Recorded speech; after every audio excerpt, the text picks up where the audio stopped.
Welcome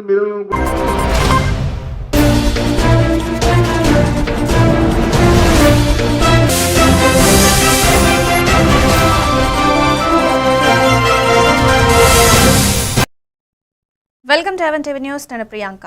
details చూస్తే తెలంగాణను అంతర్జాతీయ సినిమా రంగంలో నిలబెట్టే దిశగా రామోజీ ఫిలిం సిటీ కీలకంగా మారిందని ముఖ్యమంత్రి రేవంత్ రెడ్డి తెలిపారు. సినిమా నిర్మాణ స్థాయిని పెంచడంలో ఫిలిం సిటీ సేవలు అసాధారణంగా ఉన్నాయని కొనియాడారు. ఈ ద్వారా హైదరాబాద్కు సినీ పరిశ్రమలో గ్లోబల్ గుర్తింపు లభించిందన్నారు. రాష్ట్రానికి నేమ్ వనరులు, మౌలిక సదుపాయాలు బాగా ఉపయోగపడతాయని పేర్కొన్నారు. విదేశీ చిత్ర యూనిట్లు కూడా హైదరాబాద్ ను షూటింగ్ హబ్ గా ఎంచుకుంటున్నాయన్నారు. ప్రేరణగా not only Tollywood, Bollywood, now we are focusing on Hollywood. Whoever wants to make an English movie, they can come, they can have they have Ramoji Film City. We are planning for that. భవిష్యత్ ప్రణాళికలో 2035కి తెలంగాణ రాష్ట్రం $1 trillion economy, 2047కి $3 trillion ఎకానమీని Telangana రాష్ట్ర ప్రభుత్వం ఏదైతే ప్రణాళికలు రచిస్తుందో అందులో cinema ఇండస్ట్రీకి ఒక ప్రత్యేకమైన చాప్టర్ ఉంటుంది. ఆ చాప్టర్లో రామోజీ ఫిలిం సిటీ స్ఫూర్తిగా ప్రణాళికలు రచిస్తున్నాం. మా ఆలోచనలు, మా విధానం తప్పకుండా టాలీవుడ్, బాలీవుడే కాదు హాలీవుడ్ కూడా హైదరాబాద్లోనే షూటింగ్లు జరిగే రోజు వస్తుంది.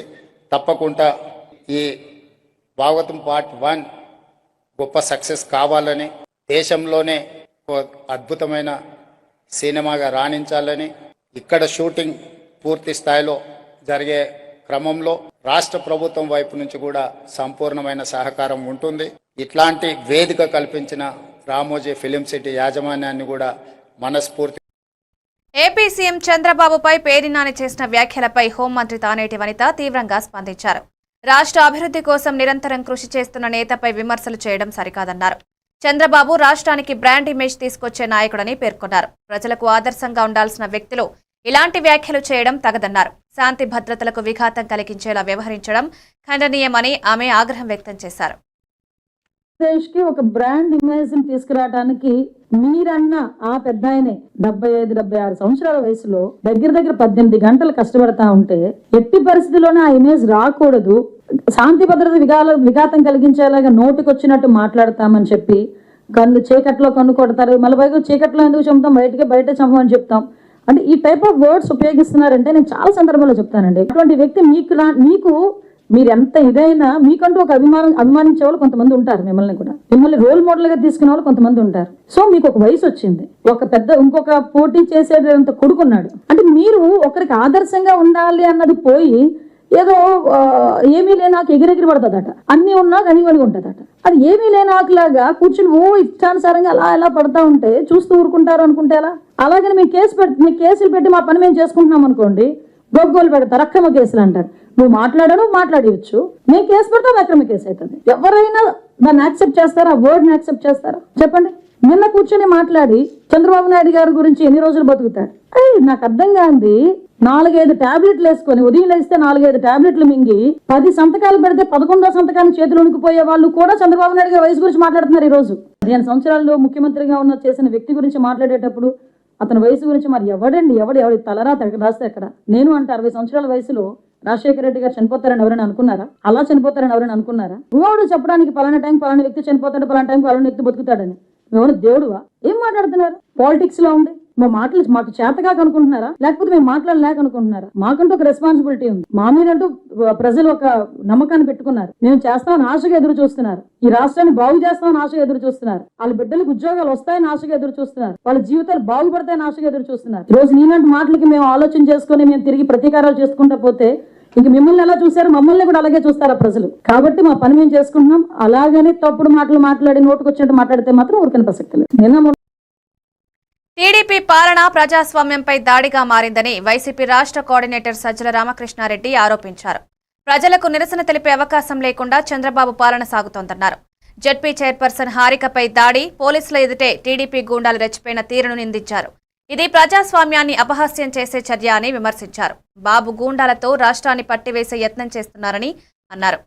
చంద్రబాబు ఇప్పుడు ప్రభుత్వ మోసాలను గురించి ఎత్తి చూపుతా మీటింగ్ అది జరుగుతున్నది ఒక హాల్లో, ఒక ఫంక్షన్ హాల్, అంతేనా? ఫంక్షన్ హాల్, గుడివాడలో ఫంక్షన్ హాల్. ఎవరైనా ఏమి ఎక్స్పెక్ట్ చేస్తాం? మన ఇంట్లో పెళ్లి జరుగుతుంటే మనకు సంబంధించి మనకు ఎవడన్నా అడ్డం కలిగిస్తే పోలీసు అనేవాడు ప్రొటెక్షన్ ఇస్తాడు. మన ఫంక్షన్ సజావుగా జరిగేట్టు చూస్తారు. అసలు దానికి ఫంక్షన్ పోకుండానే, ప్రోగ్రాంకి పోకుండానే ఆపడం. ఎక్కడ దీనికి టౌన్లో అయితే ఒకటే రోడ్డు ఉందంట, అక్కడే అడ్డం వీళ్ళు తిష్ట వేసి ఓ 50-100 మందో 200 మందో తెలుగుదేశం పార్టీ, మళ్ళీ అదేమి వాళ్ళు మారువేషంలోనో లేక సివిల్ దీనిలాగా కూడా లేరు. ఆమె భర్త కారులో ఉన్నారు, బిక్కుబిక్కుమంటున్నారు. ఎందుకంటే చుట్టూ రాక్షసులాగా మీద పడినారు. కొంచెం హోప్ ఏమన్నా పోలీసులు వాళ్ళని తరుముతారేమో అనుకున్నారు, అది లేదనేది అర్థమైంది. ఎందుకంటే పోలీసులు వాళ్ళకి ప్రొటెక్షన్ ఇస్తున్నారు. లోన్ అయ్యో డోర్ తీసుకుంటే చంపేసేవాళ్ళు అక్కడే. ఒక మందలాగా మీద ఆడికి వచ్చి పడితే పోలీసులు ఏం చేయాలి? పోలీస్ అనేవాడు ఉంటే అక్కడ మీకేం పని, ఇక్కడ ఇది వాళ్ళ ప్రోగ్రాం జరుగుతుంది అని తరిమేయాల. అలా చేయలే. నాకు బాగా గుర్తు, ఎవరో ఈరోజు నాకు కూడా గుర్తు చేశారు. అందరికీ గుర్తుంటుంది, చంద్రబాబు నాయుడు గారు మేము అధికారంలో ఉన్నప్పుడు అంగళ్ళకు వెళ్తే అక్కడ వైఎస్ఆర్సీపీ వాళ్ళు ఎవరో రాబోతే వైఎస్ఆర్సీపీ వాళ్ళ మీద కూడా పోలీసులు లాఠీ చార్జ్ వేశారు. ఆ రోజు రివర్స్ అనుకోండి, మేము అధికారంలో ఉండి వీళ్ళు ప్రతిపక్షంలో ఉన్నారు చంద్రబాబు నాయుడు వాళ్ళు. వాళ్ళ కార్యకర్తలు గుండాల మీద వచ్చి పోలీసు వెహికల్ తగలబెట్టినారు తిరగేసి. పోనీ ఈ వైపు ఎవరన్నా అట్లా చేసింటే, అలా ప్రయత్నమన్నా పోలీసుల మీద ఏదన్నా ఇదేనా? పూర్తి చట్ట ప్రకారము మాకున్న అవకాశం, మాకున్న వెసులుబాటును యూజ్ చేసుకుని మేము ఒక మీటింగ్ జరుపుకుంటాం మా ప్రభు అని వీళ్ళు అడుగుతున్నారు. ఎందుకంటే తిరగబడలేక కాదు, ఎదురు తిరగలేక కాదు, ఇంకోటి చేయలేక కాదు. ప్రజాస్వామ్యంలో ఇది ధర్మబద్ధం. ప్రజలకు విజ్ఞప్తి చేసుకోవాలా, ప్రజలకు చెప్పాలా, ప్రజలను ఎన్లైటన్ చేయాలా. ఇదేమో ఆటవిక రాజ్యం కాదు. ఈ నా బలం ఎంతో నీ బలం ఎంతో చూసుకోవడం. తుంగతుర్తి నియోజకవర్గ అభివృద్ధికి ప్రభుత్వం అందిస్తున్న సహకారం మరవలేనిదని ఎమ్మెల్యే మంతుల సామెల్ అన్నారు. ప్రతి గ్రామంలో అభివృద్ధి పనులు వేగంగా జరుగుతున్నాయన్నారు. బీసీ వర్గాలకు కల్పిస్తున్న ప్రాధాన్యం వల్లే నియోజకవర్గంలో సానుకూల మార్పులు కనిపిస్తున్నాయని చెప్పారు. రాష్ట్ర ప్రభుత్వం ఇచ్చిన హామీలు నిలబెట్టుకుంటూ పథకాలను అమలు చేస్తుందని తెలిపారు. పోరాడాల గడ్డ తుంగతుర్తి అక్క చెల్లెలు అన్నదమ్ములు తక్కువ వ్యక్తీకరణమైపోయింది. కనుక వారికి నేను ముఖ్యంగా మనవి చేస్తా ఉన్నా, ఈ తుంగతుర్తి నియోజకవర్గానికి 13 గ్రామాలు, ఇదే మండలంలో 13 గ్రామాలు ఎస్ఆర్ఎస్పీ ఇలా దేవాదుల నీళ్ళు వచ్చే అవకాశం ఉంది. దాన్ని మీరు పరిశీలించాలని మనవి చేస్తా ఉన్నది. పక్కన ఇరిగేషన్ శాఖ మాత్రం ఉంది కాబట్టి మీరు దాన్ని సరి చేసి ముఖ్యమంత్రి గారికి వివరించి సంఖ్య చెప్పాలని మనవి చేస్తా ఉన్నా. అదేవిధంగా ఎస్ఆర్ఎస్పీ కాలువలు ఏతున్నాయో ఆ చెర్లకు నీళ్లు పోయే కాలువలు అసంతృప్తిగా ఉన్నాయి, వాటి కూడా మంజూరు చేయాలని మనం చేస్తా ఉన్నా.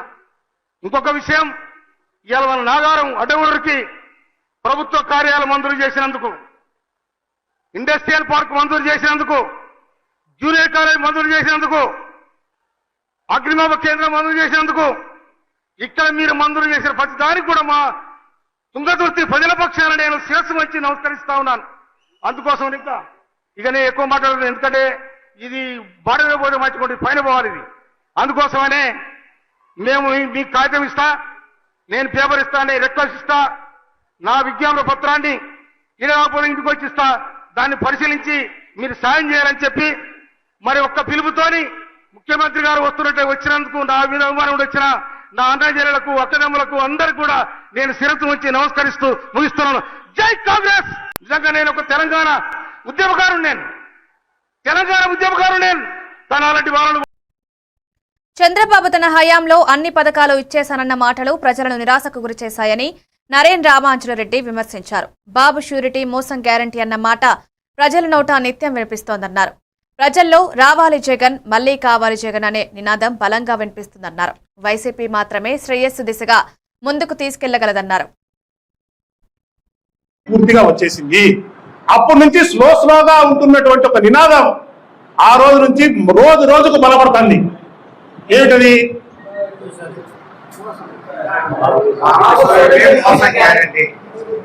బాబు షూరిటీ, మోసం గ్యారంటీ, ఇంకా ప్రజా వ్యతిరేకత, దానికి ఇంకా నెక్స్ట్ ఏమొచ్చింది, నెక్స్ట్ ఇంకా ముందుకు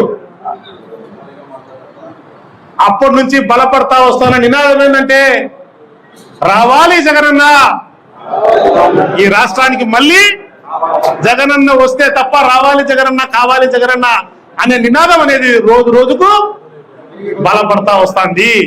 సో మనము ఒక బాధ్యత గల ప్రతిపక్షంగా ఇవాళ ప్రజల వద్దకు మనం పోయి ప్రజలను మనము ఈ రకంగా మీకు జరిగింది, మీకు తోడుగా మేము ఉంటాము అని మనం ఎప్పుడైతే ప్రజలకు తోడుగా మనం ఉంటామో అప్పుడు మనకు ఉత్తమ ప్రతిపక్షం పార్టీగా మనకు ప్రజలు గుర్తిస్తారు. నెక్స్ట్ అధికారం పీఠాన్ని పైన వైఎస్ఆర్సీపీ కుటుంబం సభ్యులు లేకపోతే వైఎస్ఆర్సీపీ ప్రియమైన ముఖ్యమంత్రి అయిన జగన్మోహన్ రెడ్డి గారిని కూర్చోబెడతారు అని చెప్పేసి తెలియజేసుకుంటూ, సో ఖచ్చితంగా బీఆర్ఎస్ హయాంలో చేసిన హామీలు మాటలకే పరిమితమయ్యాయని ఎంపీ చామల కిరణ్ కుమార్ రెడ్డి విమర్శించారు. ప్రజాపాలనలో మాత్రమే హామీల అమలు సాధ్యమవుతుందని పేర్కొన్నారు. కాంగ్రెస్ ప్రభుత్వం వచ్చిన తర్వాత మాత్రమే సంక్షేమ పథకాల సచేతన అమలు జరుగుతోందన్నారు. బీఆర్ఎస్ నాయకుల తీరును ప్రజలు తిరస్కరిస్తున్నారని అన్నారు. రేషన్ కార్డులు ఇవ్వాలన్న ఆలోచన రాలే, ఏ రోజు సన్న బియ్యం నింపియాలన్న ఆలోచన రాలే, డబుల్ బెడ్రూమ్ గురించి మాటలు చెప్పిండు తప్ప ఇందిరమ్మ ఇల్లులు ఈ రోజు మనం ఇచ్చినట్టు ఏ రోజు ఇయ్యలే. మరి అన్ని చేస్తున్నటువంటి మన ప్రజాపాలన ప్రభుత్వంలో ఈ రోజు మీరు అర్థం చేసుకోవాల్సింది ఒకటి ఉంది.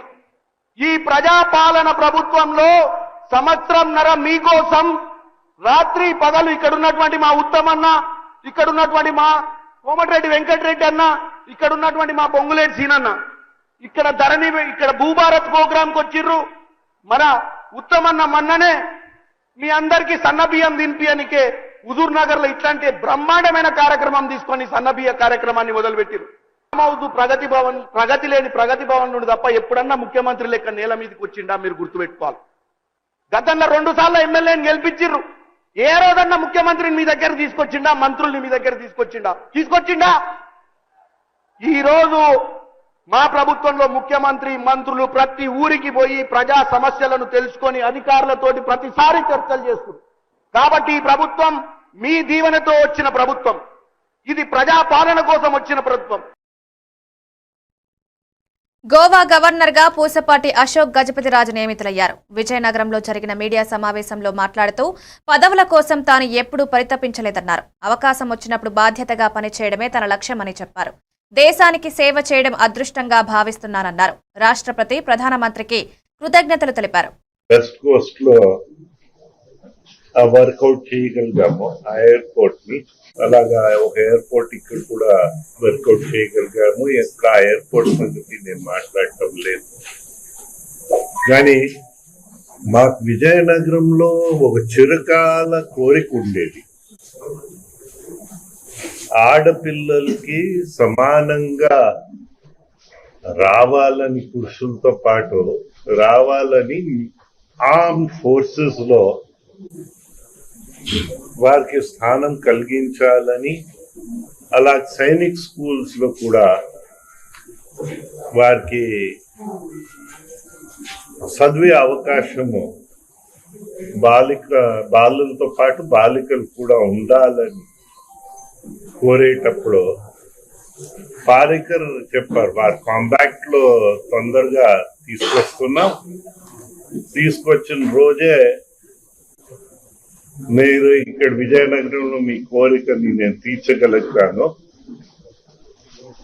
అయితే ఆయన పాపం క్యాన్సర్ వ్యాధితో పోయారు, కానీ ఆ కోరిక ఇక్కడ బాలికలకి ఆ అవకాశం మా సైనిక్ స్కూల్లో విజయనగరంలో అంటే కోరుకొండ సైనిక్. ప్రజల చెంతకు సంక్షేమ పథకాలు ప్రజాపాలన ద్వారానే చేరుతాయని మంత్రి కోమటిరెడ్డి వెంకటరెడ్డి తెలిపారు. ప్రతి ఒక్కరికి అభివృద్ధి అందించేందుకు ప్రభుత్వ పాలన ముందుంటుందని పేర్కొన్నారు. రాష్ట్రంలో సాగుతున్న సంక్షేమ పథకాలందరికీ ఉపయోగపడేలా అమలు జరుగుతోందన్నారు. లేదు, కరెంటు ఉచితంగా ఇచ్చేది లేదు. తెలంగాణ వచ్చిన వారి కోసం, పేద ప్రజల కోసం ఇందిరమ్మ రాజ్యం ప్రజాపాలన తెస్తామని ఆ రోజు ముఖ్యమంత్రి గారితో సహా ఇలా మంత్రులందరినీ కూడా 24 గంటలు కష్టపడుతున్నాం. ముఖ్యమంత్రి గారి నాయకత్వంలో మీరు వచ్చే స్థానిక ఎన్నికల్లో కూడా 100% మనం కాంగ్రెస్ పార్టీ అభ్యర్థులను మీరందరూ కూడా ఏ విధంగా ఎమ్మెల్యేని గెలిపించిందో, ఎంపీని గెలిపించిందో, ఎప్పుడు ఎన్నికలు వచ్చినా గెలిపియాలి. మనం చేసే పథకాలు ఓట్ల కోసం కాదు. తెలంగాణ ఇచ్చిన సోనియా గాంధీ దేవతలాగా ఆంధ్రాలో మొత్తం పార్టీ పచ్చిపోయింది. ఒక్క వార్డు మెంబర్ లేడు. ఎందుకు ఇచ్చింది? 4 కోట్ల పేద ప్రజల కోసం. ఆ రోజు ఇందిరమ్మ గరీబా హటావా అంటే అదే సోనియమ్మ మన్మోహన్ సింగ్ ప్రధానమంత్రిగా ఉపాధి హామీ 100 రోజుల కూలీ పెట్టి ఇలా పేదవాడు 2 పూటలు అన్నం తింటున్నాడు. రాజశేఖర రెడ్డి గారు 2000లో 2004లో ముఖ్యమంత్రిగా ₹1,00,000 20 ఏళ్ల కింద ఇందిరమ్మ ఇల్లుకు ఊరికి 100-200 ఇల్లు కడితే ఇలా రేవంత్ రెడ్డి గారు అలాగే మన ప్రభుత్వం 5 లక్షలతో ఇల్లు కూడా పునాదులు వేసుకుంటున్నాం. ఈ 40 నెలలు ఉంటాం, ఆ తర్వాత మరో 60 నెలలు ఉంటాం. తప్పకుండా 10 ఏళ్ళు మన పార్టీ అధికారంలో ఉంటుంది. ప్రతి అభివృద్ధి కార్యాన్ని, ప్రతి గ్రామాన్ని అభివృద్ధి చేసే బాధ్యత తీసుకుంటామని తెలియజేసుకుంటూ మరొకసారి మీ అందరికీ కూడా మన ముఖ్యమంత్రి గారికి పెద్ద ఎత్తున స్వాగతం పలికి. వైసీపీ ఎమ్మెల్సీ మొండితోక అరుణ్ చేసిన రెచ్చగొట్టే వ్యాఖ్యలపై నందిగామ పోలీస్ స్టేషన్లో ఫిర్యాదు నమోదైంది. తమ కార్యకర్తలను రప్పరప్ప నరుకుతామని చేసిన వ్యాఖ్యలు తీవ్ర విమర్శలకు నోలయ్యాయి. కంచికర్రలో జరిగిన కార్యక్రమంలో ఈ వ్యాఖ్యలు చేయడంతో తీవ్ర ఆందోళన ఏర్పడింది. పోలీసులు వెంటనే చర్యలు తీసుకోవాలని స్థానికులు డిమాండ్ చేశారు. నందిగామ నియోజకవర్గంలో ముఖం చూపించుకోవాలంటే అన్నదమ్ములకి ఇద్దరికి కూడా చెల్లట్లేదు. 5 ఏళ్ళు అవినీతి చేశారు. ఇసుకలో తిన్నారు, మద్యంలో తిన్నారు, మైనింగ్ లో తిన్నారు, చివరికి పేదవాడికి ఇచ్చే ఇళ్ల స్థలాలలో తిన్నారు, చివరికి చిన్న పిల్లలకి ఏదైతే బడిలో పాఠాలు చదువుకునే పిల్లలు ఏదైతే అన్నం తింటారో దాంట్లో కూడా అవినీతి తినేశారు. ఈ సంవత్సర కాలంగా ఏమీ దొరకట్ల. కడుపు మంట, ప్రజల మీద కోపం, లాస్ట్ కి మనుషులు అన్న విషయం కూడా మర్చిపోయి మృగాల కింద మారిపోయి రాష్ట్ర వ్యాప్తంగా సైకోల మాదిరి తిరుగుతున్నారు. నిన్న మాట్లాడుతాడు ఎమ్మెల్సీ మొండితోక అరుణ్ కుమార్, ఈసారి అధికారంలోకి వస్తాం, జగన్మోహన్ రావు చేసినా చేయకపోయినా, జగన్మోహన్ రెడ్డి చేసినా చేయకపోయినా నేను మాత్రం రప్ప రప్ప నరుకుతా ఇళ్ల దాకా వెళ్ళి అని. ఏం మృగంగా మారినవా? ఏమి మనిషి అన్న సంగతి మరిచిపోయినావా? ఎట్లా గెలుస్తావు ఈ నియోజకవర్గంలో? ఒక్క అవకాశం ఒక్కసారి ఇచ్చారు మిస్టర్ మొండితోక అరుణ్ కుమార్. నీకు ఏమన్నావు ఆ రోజు? నువ్వు నందిగామ నియోజకవర్గంలో తంగిరాల సౌమ్య గారు గెలిచినా, రాష్ట్రంలో చంద్రబాబు గెలిచినా సరే నా ఎమ్మెల్సీ పదవికి రాజీనామా చేసి రాజకీయ సన్యాసం తీసుకొని ఈ నియోజకవర్గ ప్రజలకు క్షమాపణ చెప్పి ఇక్కడి నుంచి పారిపోతా అన్నావు. ఈ రోజు మనం ప్రజాస్వామ్యంలో ఉన్నాం, ప్రజల మధ్య బ్రతుకుతున్నాం అనే విషయాలను మరచి మళ్ళీ వస్తాం, నరుకుతాం. ఏం నరికేదానికి నీకు అధికారం ఇవ్వాలా? ఎవడిస్తాడు నీకు అధికారం ఈ రాష్ట్రంలో? ఎవడిస్తాడు నీ అన్నకి ఈ రాష్ట్రంలో అధికారం? ఈ రోజు నీ అన్నని సొంత కాంగ్రెస్ ప్రభుత్వం హామీలను క్షణం ఆలస్యం లేకుండా అమలు చేస్తోందని టీపీసీసీ అధ్యక్షుడు బొమ్మ మహేష్ కుమార్ గౌడ్ తెలిపారు. ప్రజల అవసరాలను గుర్తించి సత్వర చర్యలు తీసుకోవడంలో కాంగ్రెస్ ప్రభుత్వ పాలన స్పష్టంగా కనిపిస్తోందన్నారు. సన్న బియ్యం కార్యక్రమం వరకు దాదాపు 40 లక్షల మందికి రేషన్ కార్డులు ఇస్తున్న శుభదినం. 40 లక్షల రేషన్ కార్డుతో ఈ రాష్ట్రంలో ఉన్నటువంటి రేషన్ కార్డుదారులు దాదాపు 1 కోటికి చేరుతారు. దాదాపు 3,10,00,000 మందికి ఇది లబ్ధి చేకూర్చే కార్యక్రమాన్ని ప్రారంభిస్తున్నటువంటి ముఖ్యమంత్రి గారికి కాంగ్రెస్ తరఫున నేను అభినందన తెలియజేస్తా ఉన్నాను.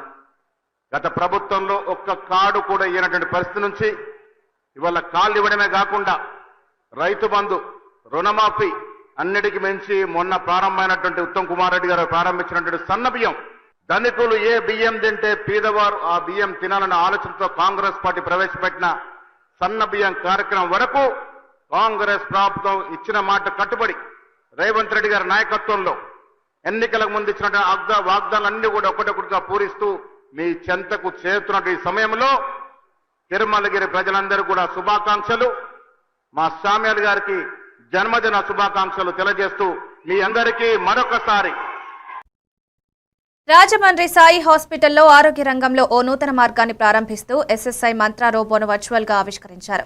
రాష్ట్ర పర్యాటక శాఖ మంత్రి కందుల దుర్గేష్ ఈ కార్యక్రమానికి ముఖ్య అతిథిగా హాజరయ్యారు. ఆధునిక వైద్యం అందించేందుకు ఇదొక పెద్ద ముందడుగని పేర్కొన్నారు.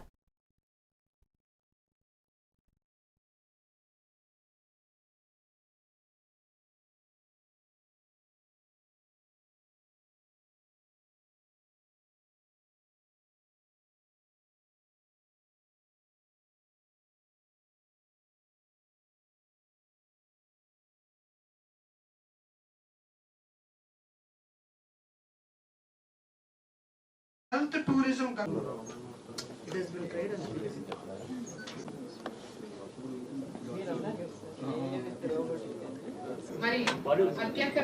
సాధ్యం కాదు. దీనికి మా సర్జన్ల యొక్క నైపుణ్యం అవసరం, వారి సహకారం, కనీసం అలాగే కొండంత బలాన్ని ఇచ్చారు. దాన్ని దృష్టిలో పెట్టుకొని మరో రోబో తీసుకొచ్చే సాహసం మేము చేయగలిగాం. నిజమైన హెల్త్ టూరిజం గమ్యస్థానానికి ఖచ్చితంగా చేరుస్తుందని మేము భావిస్తున్నాం. ప్రపంచ స్థాయి చికిత్సని రాజ్యం పెంచుకున్న తర్వాత మాత్రమే ఈ రోబోల్ని ఉపయోగించడం జరిగింది. దీనికి వారు కనబర్చిన ఆసక్తి, వారు స్పెండ్ చేసిన టైం కూడా చాలా ఇంపార్టెంట్. కాళేశ్వరం ప్రాజెక్టును నిర్మించింది బీఆర్ఎస్ ప్రభుత్వం. అదే హయాంలో అది కూలిపోయిందని ఉత్తమ్ కుమార్ రెడ్డి ఆరోపించారు. కోట్లాది ప్రజల నిధులు వృధా అయ్యాయని, దీనికి పూర్తిగా బీఆర్ఎస్ పాలన బాధ్యత వహించాల్సిందన్నారు. ఈ ప్రాంతంలో కాళేశ్వరం ప్రాజెక్టు కట్టింది వాళ్ళ హయాంలోనే, కూలింది వాళ్ళ హయాంలోనే చెప్పి మనం చేస్తున్నా. మేడిగడ్డ బ్యారేజ్ కూలిపోయింది వాళ్ళ హయాంలోనే. మేడిగడ్డ, సుందిల్లా, అన్నారం బ్యారేజ్లు ఇప్పుడు నిరుపయోగంగా ఉన్నాయని చెప్పి మనం చేస్తున్నాం. నిరుపయోగంగా ఉన్నా తెలంగాణ రాష్ట్రంలో కానీ, సూర్యాపేట జిల్లాలో కానీ ఎక్కువ వ్యవసాయంలో నీరందించి పంట పండింది మన కాంగ్రెస్ ప్రభుత్వంలో. మనం అధికారంలో వచ్చిన తర్వాత పోయిన వానాకాలంలో తెలంగాణ రాష్ట్రంలో 66.7 లక్షల ఎకరాల్లో 160 లక్షల మెట్రిక్ టన్ల వరిధాన్యం పండింది. గతంలో రంగరాయ మెడికల్ కాలేజ్ విద్యార్థినులతో సమావేశమైన మహిళా కమిషన్ చైర్పర్సన్ రాయపాటి శైలజ విద్యార్థుల సమస్యలు స్వయంగా తెలుసుకున్నారు. ప్రభుత్వం తక్షణ చర్యలు తీసుకుంటుందని భరోసా ఇచ్చారు.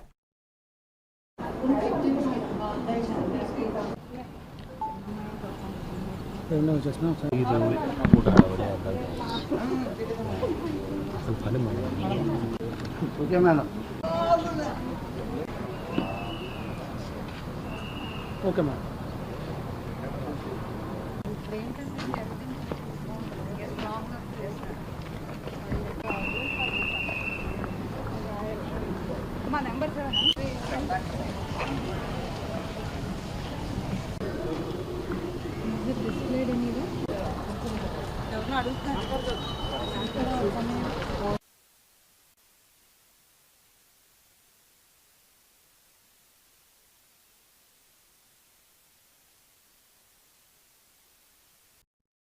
ఇవి అప్డేట్స్ కి వాచింగ్ ఎవర్ టీవీ న్యూస్.